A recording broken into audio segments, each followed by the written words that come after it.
Místo toho se mi ale na vnitřní straně víček objevila vidina digitálního budíku.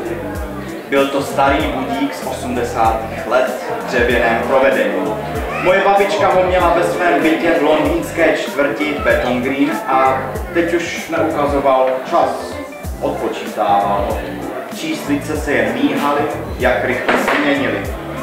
Když jsem byl malý, měl jsem tenhle budík moc rád, teď se z něj stala předzvěst čehosi neznámého a děsivého.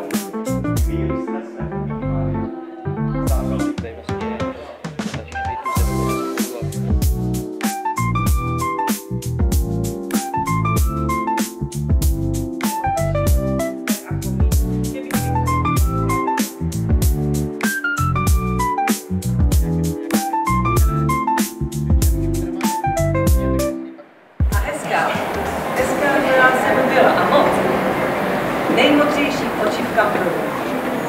Tohle to jsem věděla taky. Byla jsem hezká jako máma, která se narodila v jednom domě, který se říkal Upíchu.